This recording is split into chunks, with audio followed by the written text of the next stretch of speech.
Hey guys, welcome back. I hope you are having an amazing day. Let's get right into the stories. The first one is a pro-revenge story. Obligatory backstory. Many of you have probably heard of families with strong hierarchy structures, typically with the eldest having the most influence. My family fits this mold, except our parents are drug-addicted deadbeats, so my oldest sister, 33F, let's call her Rebecca, raised all five of us. She's the undisputed boss of the family. When Rebecca says jump, everyone asks, how high?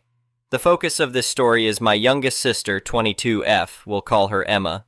Most of us have at least a few memories with our mother before she lost it, except Emma.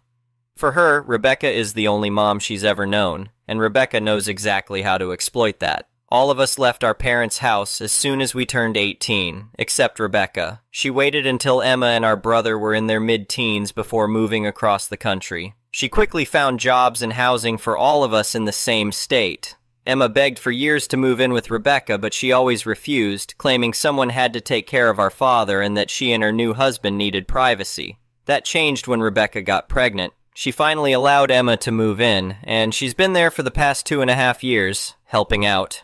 Now to the story. Rebecca's in-laws wanted to visit for a couple of weeks, so Emma had to stay with me during that time so they could use her room. It's worth noting that Rebecca didn't ask or inform me about this arrangement, she just dropped Emma off. One day Emma saw me studying for my master's degree and mentioned how she always wanted to go to college.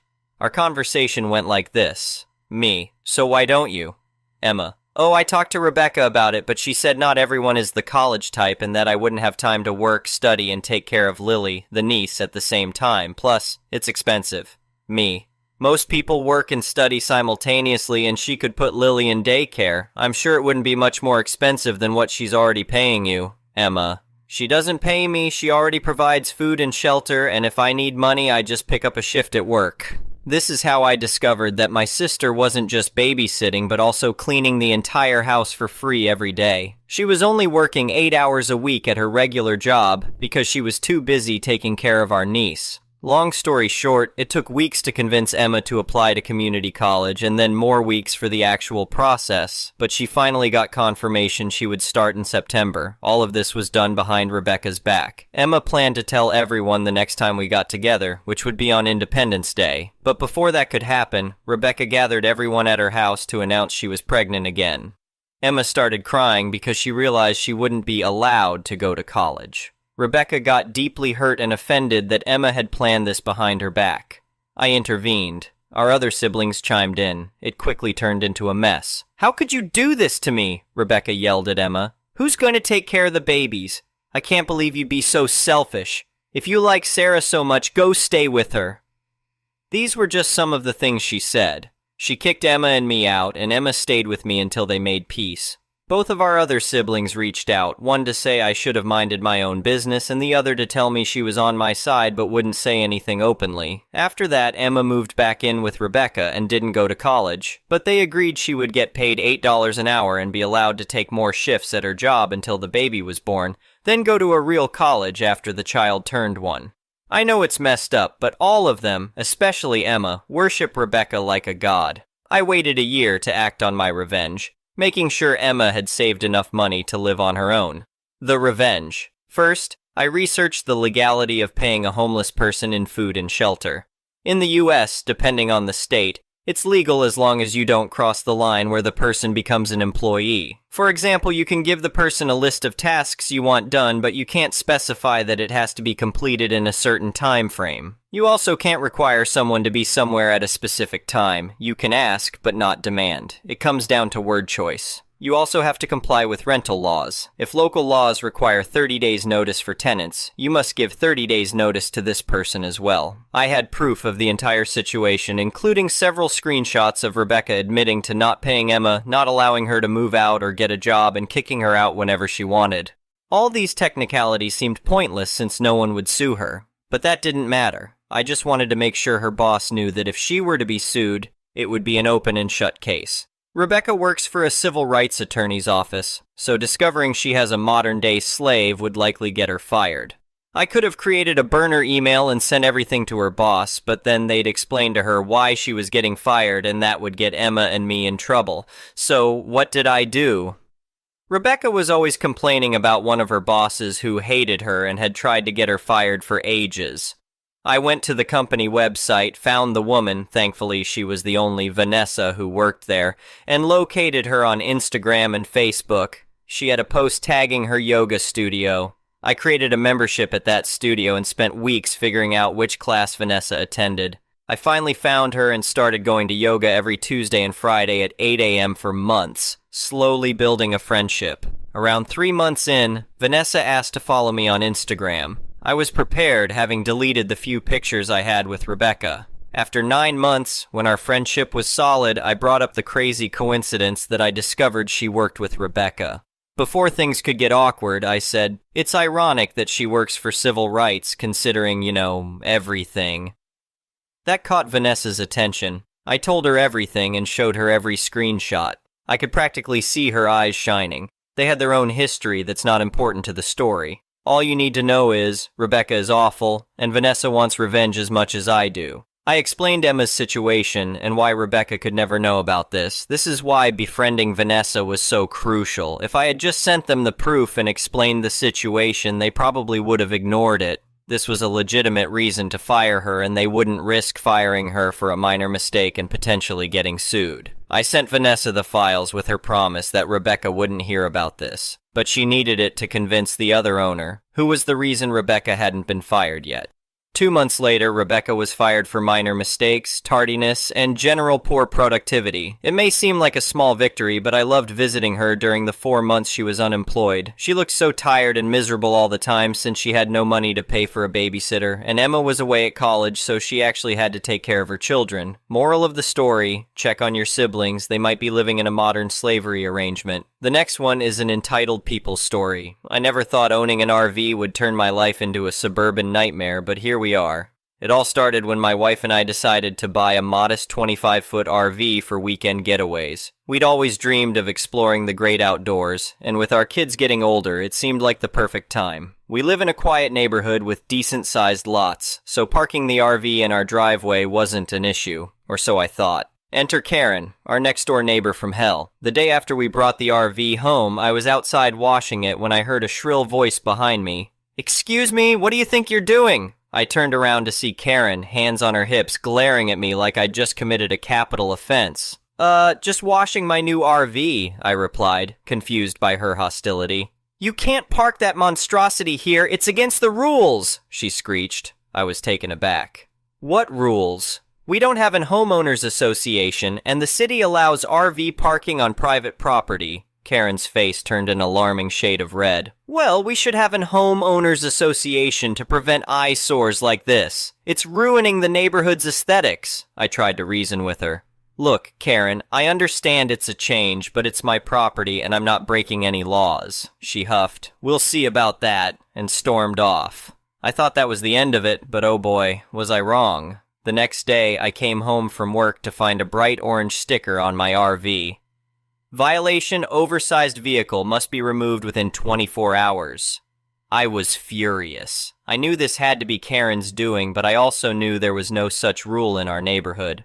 I immediately called the city's code enforcement office. After explaining the situation, the officer sighed. "Sir, we've been getting complaints about your RV all day, but you're right, there's no violation. Someone's been impersonating a city official."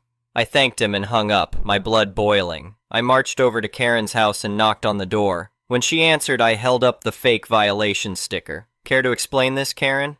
She feigned innocence. "I don't know what you're talking about. I'm just glad the city is finally doing something about that eyesore." "Cut the act," I snapped. "The city confirmed this is fake. You could get in serious trouble for impersonating an official." Karen's face paled, but she quickly recovered. "You can't prove anything. Now get off my property before I call the police."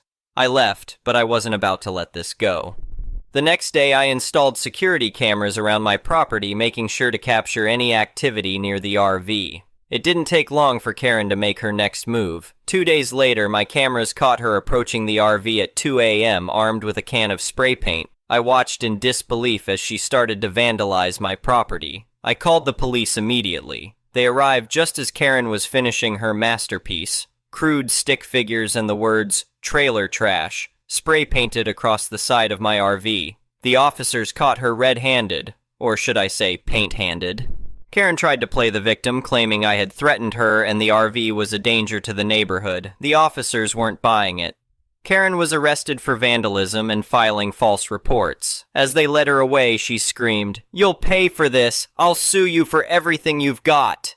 I thought that would be the end of it, but Karen was true to her word. A week later, I was served with a lawsuit. She was suing me for emotional distress and decreasing property values due to the RV. I knew her case was ridiculous, but I still had to take it seriously. I hired a lawyer who assured me we had a strong defense. The day of the court hearing arrived. Karen showed up with a sleazy-looking lawyer who seemed more interested in his phone than the case. My lawyer presented evidence of Karen's harassment, including the security camera footage and testimony from the code enforcement officer about the fake violation stickers. Karen's lawyer tried to argue that the RV violated unwritten neighborhood standards, but the judge wasn't having it. He dismissed Karen's case and ordered her to pay my legal fees, but the judge wasn't done. He turned to Karen and said, "Ma'am, your actions show a blatant disregard for your neighbor's property rights and the law. I'm ordering you to attend anger management classes and perform 100 hours of community service."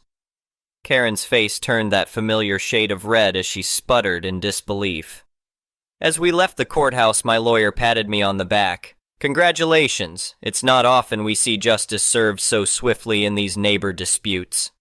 I felt relieved, but I knew this wasn't over. Living next to Karen would never be peaceful. Sure enough, when I got home, I found Karen in her yard glaring at me. "This isn't over," she hissed. "I'll make your life hell as long as that RV is here." I sighed, realizing I had a choice to make. I could continue this war with Karen, or I could be the bigger person. The next day, I invited all the neighbors over for a barbecue. To my surprise, everyone came. Even Karen, though she stood in the corner nursing a drink and glaring at everyone. I addressed the group. "I know my RV has caused some controversy," I began. "I want you all to know that I hear your concerns. While I have the right to park it here, I also want to be a good neighbor." I unveiled my plan. I would build a fence to shield the RV from view and plant some trees for additional screening. I also offered to help organize a neighborhood beautification project. To my amazement, the neighbors loved the idea. Even Karen seemed to soften a bit. Over the next few months, things changed. The fence went up, the trees were planted, and the neighborhood came together to clean up the local park. Karen, to everyone's shock, even volunteered to help. One day as I was working in my yard, Karen approached me. She looked uncomfortable but determined. I owe you an apology," she said stiffly. "I overreacted about the RV. Your solutions have been acceptable." I was stunned but managed to reply, "Thank you, Karen, I appreciate that." She nodded curtly and walked away. It wasn't exactly warm and fuzzy, but it was progress. As I stood there watching Karen retreat to her house, I couldn't help but smile. Who would have thought that an RV could cause so much drama and ultimately bring a neighborhood together? In the end, I kept my RV, Karen kept her pride, mostly, and our little corner of the world became a bit more neighborly. And if you ask me, that's a win-win situation. So if you ever find yourself in a battle with a neighborhood, Karen, remember, sometimes the best revenge is killing them with kindness, and maybe a well-placed security camera or two. The next one is a petty revenge story. I, 39M, took my daughters, 5 and 2, to the local children's museum. They had an exhibit where you could type in a message and it would translate into 5 or 6 different languages and speak it back like a native speaker of that language. My kids are playing with this and pretending they are working on the input keyboard like mommy and daddy at work and laughing at the funny sounds coming from this little computer thing, when this 10-ish-year-old butthead with a shaved head and sticky hands comes up and starts pushing buttons on the display. I ask him politely to wait. We are almost done and he can have it soon. He took that as an invitation to push my girl's hands out of the way so he could type better. I asked him if he could share so everyone can enjoy it. He ignored me and squeezed into the 1-inch gap in front of the stool my daughter was using to reach the display. I told the kid we were here first and he wasn't being very nice while hitting the clear button to erase everything he just typed. He let out a caveman-like grunt and started typing again. I hit the clear button again and erased everything. It was a juvenile test of wills after that. I just kept tapping the clear button so he couldn't type anything. Nothing he was putting in was getting said by the translator. I kept tapping the clear button as he kept typing. He started swatting at my hand and arm and whimpering, "Stop it!" I kept tapping the clear button. There was no way this scrawny 50-elb when soaking wet kid was getting my Popeye-esque forearms to budge from that clear button. I kept telling the clear button. After what was a cross between a grunt and a cry crossed the lips of this little Play-Doh and ham sandwich-smelling turd, I leaned in close and whispered to him, "Sucks when people don't want to share, doesn't it?" He left to go bother some other kid or wear shoes while jumping on someone else's couch or add a cha-cha-cha to the birthday song or whatever it is he did for fun. My girls got to continue pretending to type at work and make the machine say funny phrases. The next one is a malicious compliance story. Karen Manager, Store Manager. A bit of background, I used to work at a popular grocery store that's known for rolling over for customers. I started working for this grocery store during my gap year before college. I wanted to save up some money before taking on the crippling burden that is student loans. When I started, the job was easy enough and the vast amount of people were kind. I didn't have to deal with a lot of Karens and the hours were flexible. I really enjoyed my coworkers and managers. Life seemed great. That is until our department got a new boss. I don't know what it is about new bosses, but they always have to go on a power trip to consolidate power and to show everyone they mean business. Our Karen manager went around the department and started criticizing people for the stupidest things. Even if we were doing our job correctly, she would show up and tell us to work faster, and we were stealing company time. We all hated her, but she is our boss, so we just tried to do what we were told. I pride myself on finding the quickest and most efficient way to do a job. Thanks for the upbringing, Mom. I applied this to any of my duties for the day. It just so happened that the end of the day was coming up, and we had to return products that customers left behind. Non-perishable, of course. I was voluntold to go do it. This wasn't an issue as I had done this plenty of times before. I went about my task and finished in about 10 minutes. The second I got done, my KM called me into her office, and the following conversation ensued. Karen Manager. Close the door. Now do you know why I called you in here? Me. No? Karen Manager. I am trying to improve efficiency in the department and you took way too long to do those go-backs. I won't tolerate people slacking off in my department. Do you understand? Me. I wasn't slacking off, trying to defend myself.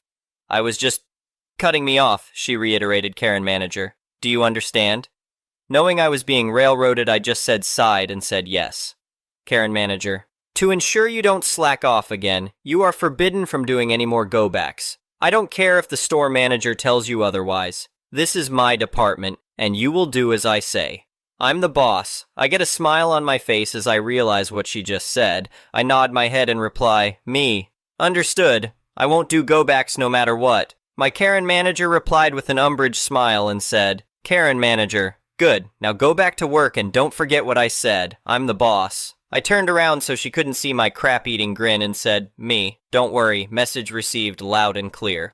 A few days go by without incident until I finally get a chance to put my malicious compliance into action. The front desk supervisor seems that the go-back cart is full and asks me to return the products. I smile and say, me. Sorry, supervisor. Karen Manager said I was wasting time and I am no longer allowed to return products.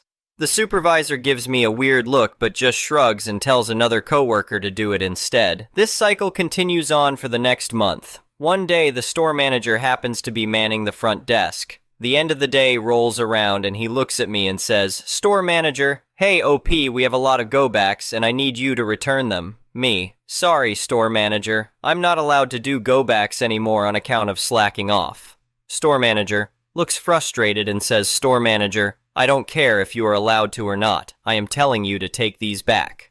Me. Sorry, store manager. Karen Manager told me I am not to do any more go-backs no matter what, and I'd better follow her orders. Karen Manager told me that this is her department and that she is the boss. Store manager looked pissed and stormed into the manager's office. A few minutes later, store manager called Karen Manager to his office over the intercom. Karen Manager came waddling out of her office and went into store manager's office. The door closed and we could all hear muffled yelling. After about 10 minutes, the door opened and Karen Manager shuffled out. She glared daggers at me and told me to come to her office. I happily complied and said, me. Yes, Karen Manager, how can I be of assistance? Karen Manager, you are allowed to do go-backs again, that is all. I smirked and left her office, happy that I could put a Karen in her place. Update. I'm surprised a lot of people enjoyed my story. I will continue sharing stories from this job and a hospital I used to work at. Hope you all enjoy them. Update Part 2. I forgot about Rule 8. Hopefully OP doesn't really count. Everything else should be fixed. The next one is an entitled people story. I just witnessed, quite possibly, the most entitled interaction of my life. I-40F was at my local convenience store talking to the owner's daughter. She needed help with homework and was asking everyone if they could help her understand it. Shakespeare isn't for everyone, but is something I thoroughly enjoyed at school. I am in there almost daily, so they know me. In walks this woman, probably around my age, and she begins gathering items and dumping them on the counter, completely disregarding other customers who were already at it. This goes on for a few minutes and then she goes to pay. At this point, the clerk is serving someone else, and this woman interrupts the transaction and states, "My items are on the counter, so you shouldn't be serving anyone else as I'm clearly waiting to be served." I always believed that in order to be served in a store, you had to physically be in a line or at the counter. Maybe I'm wrong. The man being served smiles at this woman and says something along the lines of he's buying smokes and needs 30 seconds to complete his transaction, and she can just wait. This led to much huffing and puffing from the woman. She then turns to me and says, "Can you believe the audacity of some people?" I can't help but giggle before I reply with, "No, but I do really appreciate irony." She didn't get the joke. By now the guy has left, and the clerk is ringing up her items and putting them into bags. He finishes and tells her the total, which was $30 something. She tells him he will take $25 because that's all she has. He tells her he will willingly take the $25, providing she removes sufficient items to ensure it covers her bill. Introduce tantrum. Stage right. I need everything. You can't deprive me of my needs. Who do you think you are? I'm calling my husband. The clerk doesn't miss a beat and replies with, "Make sure he brings his wallet." Now the kid and I have completely forgotten about Shakespeare and are enjoying the theater production unfolding in front of us. Out comes her phone and she's scrolling furiously whilst repeating, "Just wait until he gets here." Again, the clerk doesn't miss a beat and says, "I have no other choice but to wait. My shift doesn't end for another 3 hours. She literally stamps her feet while shouting, "But it's only $10. I'm almost at the point of having to put my fist in my mouth to stifle my laugh. This woman calls her husband and puts the phone on speaker. He answers and she puts on this really pitiful whiny voice. "Baby, I'm at this store and the clerk is holding me and 2 other females hostage. You need to come and rescue us." This guy must be all too familiar with Hidwife's antics and says, "You can't really be held hostage and be allowed to use your phone. So either you didn't have enough money or you're trying to buy alcohol without ID." I didn't stifle the laughter, and now this woman has 3 people openly laughing at her. She has to sheepishly admit it was the former. Her husband then says, "If you leave the chips, candy, and soda behind that you don't need, and that we have more than enough of in the house, I'm sure you'll have enough money." She started to protest, and her husband uttered, "I've told you about doing this crap. Say one more word and I'm canceling your birthday." She stamped her foot again as she hung up and told the clerk to remove the suggested items, and she does have enough to cover the bill. As she is about to leave, she actually asks that no one posts about this on Reddit. Thank you for watching. I would really appreciate it if you could like the video and subscribe to our channel if you haven't already.